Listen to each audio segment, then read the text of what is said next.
trying to get that dough. Every day is another struggle. This is my life. So what if I can't say no? Just sit back. What's up, y'all? Welcome back to the channel. My name is Finesse. If you did not know, Finesse Yamina. And we are going to react to Impressive's, I think, her recent video on Michael B. Jordan and a few other topics that she covered. So it's about 13 minutes. Let's go ahead and get into it. I waste no time.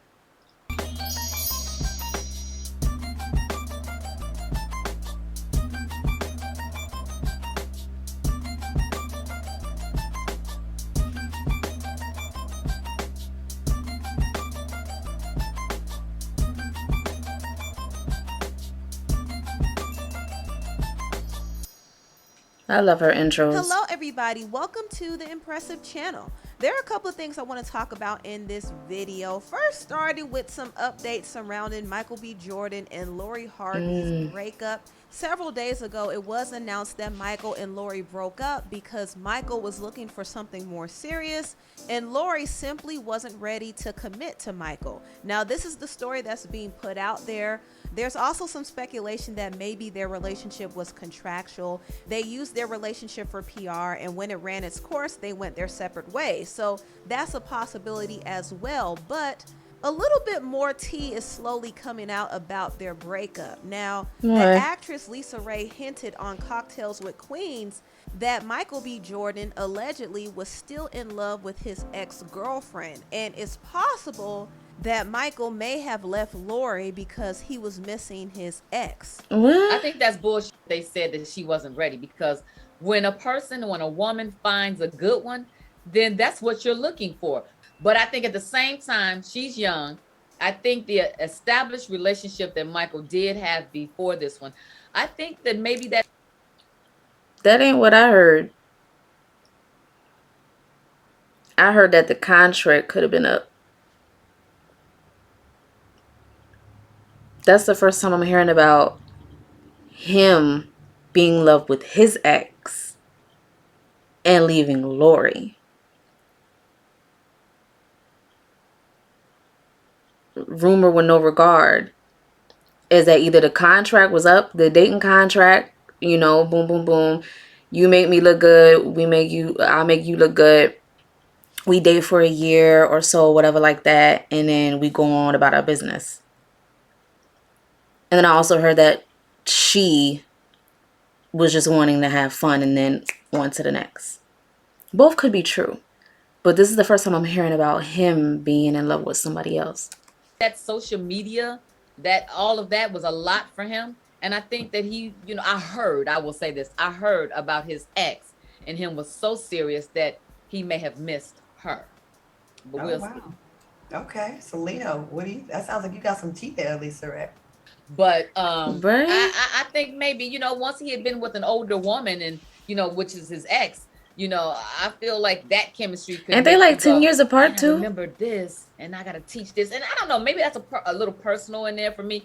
Now, Lisa didn't go into much detail, but that little bit of tea she spilled was very interesting because she brought up the fact that Michael was in a very serious relationship with an older woman before getting with Lori. So if this is true, it's very possible that Michael may have missed what he had with his ex.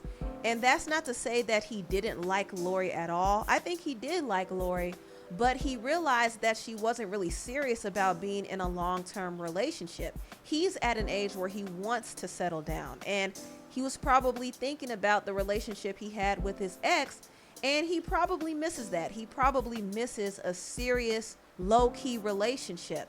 And it's very possible that he might have gone back to his ex. Who knows? Here they go, hitting me with an ad. I should have known with Impressive, child. There's just something real strange about her, you know? There she is, slaving away. Who knows? But I kind of feel like Michael was the one who ended things, and I don't think Lori saw it coming. I noticed that Lori deleted Michael off of her social media page, and also her mother, Marjorie, reposted this video on her IG story, and a lot of people feel like this was a shot at Michael. Sit in shit too long. it stopped smelling. So come the fuck out of there. Also, Steve Harvey posted this quote on Twitter saying, "Sometimes we need to thank God for what didn't happen." Why is they being Now, Steve does post shady? quotes on his Wait. platform a lot, but I thought the timing of this quote was interesting, and it probably applies Ooh, they to being Lori's shady. situation. What Who Michael knows? But do? from my guess, it seems like Michael was the one who broke So things yeah, off, that's what and it I sound think it's like. because he wants to be in a serious relationship. And I could be wrong, but it's possible that he might have found somebody else. Now, does this mean Lori is going to be down and out about this? Absolutely not. Lori knows how to move on very quickly. It doesn't matter if she leaves the situation or if someone leaves her, she's going to move on. In fact, it was rumored that she probably moved on already. And I want to talk a little bit about this, but before I do, let me pause and thank Scentbird for sponsoring Girl, this I video. know you lying. So, I have a question for you. Now, Steve does post quotes on his platform a lot, but I thought the timing of this quote was interesting. And it probably the perfect Let's skip all fragrance. that, cause Scentbird is girl, reimagining everything you about and how people use Scentbird fragrance. is Shop just for, too purchase. much. Gossip of the City actually Okay. put this rumor out last month, and they said, "Saw Lori Harvey's real man, not the one she dates for business. I want to post, but y'all going to tell on me." So this, of course, actually adds more fuel to the rumors that And that Michael was and Lori's May relationship 19th. was for publicity only, and behind the scenes they were dating the people that they truly were into. I don't know if that's factual, but it's just a thought. But I wouldn't be surprised if both Michael and Lori were in new relationships by the end of the summer. More than likely, Michael might settle down with his next girl, and Lori And I might. mean, that makes sense because just because you announce to the public that you and someone are not together doesn't mean that it happened that day. It doesn't even mean that it happened that week. It could have happened 2 to 3 months ago. It just depends on when you decide to come out and say, hey, we've broken up or we've taken time off or whatever. The public going to run with whatever narrative or whatever story they feel like anyway. Might continue to date around because she still is young Her and she's body having is a fun. bomb. So both of them will be all right. I don't think either one of them are losing sleep over this breakup. Anyway, moving on. The actress Amanda Seales was not pleased that she was snubbed from the Real's farewell episode. Oh, If you don't Lord. know, Amanda was a co-host on the show briefly during season 6, I believe, and she was a co-host during a very critical time. She was hosting during the beginning of the pandemic, and some of the viewers may not have liked the serious tone that she brought to the show, but she actually I remember elevated that. a lot of conversations on the show. And she inspired her other co-hosts to be more vocal about social and racial injustice. She also gave some input in the show, and they used some of her ideas for a few segments. So she did contribute something in the short period she was on the show, which is why it was a little odd that she wasn't added in the farewell episode. So apparently The Real, in their finale episode, did promo. I am not featured in this thumbnail, and I am not featured in the farewell episode, apparently. I'll have some things to say about that. Now, two of the co-hosts on the show, Jeannie Mai and Adrian, saw that Amanda was snubbed, and they weren't pleased with that. If I'm not mistaken, wasn't there like multiple co-hosts on The Real? Was Amanda like a set in stone co-host and then she just got booted or they replaced her or she left or whatever the situation was? Because I felt like with The Real and in any type of talk shows, if they don't have a set in stone co-host, they kind of like rotate. And then next week they have on a different co-host and then the next week they have a different co-host. Like, I don't know. Y'all let me know. But I feel like that's what it was. I could be wrong. At all. Jeannie and Adrian hit me up and were like, that's bullshit. We did not realize that was, happening. And we were going to do a live, an Instagram live, but then our schedules didn't line up and it was just like, it's fine. But they I talk to Jeannie and Adrian all the time. Okay. Now, I think the real reason why Amanda was snubbed from the farewell episode is because she called out the Real several times. She called out the show for copying one of her logos, which was her intellectual property. Also, she revealed that she had an issue with one of the producers on the show. And this is one of the reasons why she left. Well, we were playing a Smart Funny and Black show on a game on the Real, and they assigned it to the one white woman producer. But we have 3 black women producers and 1 black guy producer. And so I was like, why are you producing this?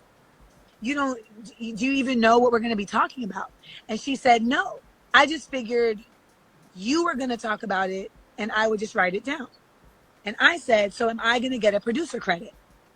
To me, you assign the different segments to people who are going to be able to produce it to the best ability. Okay. And it's like, if we were doing a segment on like a Sabbath dinner, she was the one Jewish person on the production staff. She should be in charge of that segment because she has the most expertise on that. Period. And I just was like, and so basically she went crying to somebody and said that I attacked her, even though I spoke to her in literally So when Amanda called out one of the producers on the show, I do believe this caused the show to snub her from the farewell episode. And she talked about the snub in more detail on The Breakfast Club. I think some people think because it's TV or whatever it is. Ads. Girl.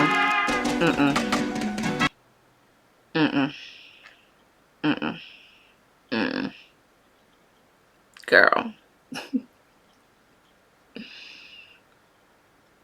I need to get YouTube Premium because I already know this is going to have me aggy. I feel it. You want better for anything. Like, you get to be on TV. You get to be glamorous. You get to get money. By the way, I wasn't really getting that money on there. Me holding an employer accountable for behaviors and for practices that are deleterious to the positive work environment of people there is not shitting on the show. You know, I never talked about my co-hosts. I never made it about the actual talent on the show. I made it about the leadership. That, along with a myriad of other things in terms of like a toxic work environment and just business practices and professional practices that didn't even just affect me. They affected my makeup team. They affected my glam team. You know, like they affected my assistant. Like they affected the other hosts. Like it was not just a singular issue. I just hate that folks really don't understand the difference between shitting on something and calling for change. If somebody speaks out about it and talks about leadership. Which is how they ended up with a black EP. That's how they ended up with a black executive producer, because I came out and was vocal, which inspired some of the people who were still remaining on the cast to challenge and say that needs to be in place in order for us to continue to be here. You know, I thought I was being brought in there to elevate conversations, but I was really brought in there, you know, to kind of like be a villain. They brought me in there to like shake the table. Shout out to K. Michelle. And I guess if I knew that was the assignment, I would have decided differently if I wanted to sign up for that, but that's not what I thought I was signing up for. So that was Amanda speaking about her issues with The Real. The Real is now canceled, so it shouldn't matter at this point, but it's really more so about the principle. I don't think Amanda should have been left off from the farewell episode. I understand that she left off on a bad note, kind of similar to how Tamar left off on a bad note. When Tamar was fired, she did call out the show as well. That's what I'm saying. Like, if she was like a main cast member, then I could see like, okay, that's messed up. Like, why? What you mean you can't put me on like the farewell episode or whatever y'all doing? But if she was like a rotating guest where they had her on for maybe like 3 weeks, and then, or maybe it was like a trial period, then I don't think it's that deep. But again, I don't know the stipulations of her contract or whatever they had set in stone. But the show still managed to include Tamar in the last farewell episode. Tamar was a big part of that show. But I feel like she did make somewhat of a difference. And I think every lady on the show should be acknowledged. All of them were great and the show was great. I'm going to miss it a lot, but I do wish all of the co-hosts all the best moving forward. I kind of think The Real should be a podcast. I mean, podcasts are doing very well these days. So I think if they were smart, they would actually transition from TV to podcasting. That would be 'Cause smart. They could get a huge deal from Spotify or That Apple would be smart. or anywhere else and keep the show going. And they don't have to put on a big production either. But that's besides the point. That's another topic for another video. Anyway, tell me what you all think about this video down below. Please like, comment, and subscribe, and share this video if you care. Thank you so much for watching. All right, guys, that's the end of the video. I agree and I disagree to a certain extent with the whole Amanda Seales thing. I do think a lot of the times in Hollywood, they like to label black women as difficult or doing too much or bitter or whatever just because you stand up or you speak on something that you feel that's not right. But at the same time, it's like, were you a cast member or were you not? Or like, we really, like, we don't know. And that's for the whole Michael B. Jordan thing. They both young. Even though he 35, to me 35 is young. Like, he's still young regardless. So they both got money. They both, to the public eye, seem to have, like, I guess, good careers and just public perception. So they'll be all right. Anyway, make sure you like, comment, subscribe. Turn on post notifications so you know whenever I'm dropping more content. And I'll see y'all in the next video. Bye. Been through it all. I walked over the motherfucking fire with sandals. Gonna burn your feet eventually. Mike, yeah.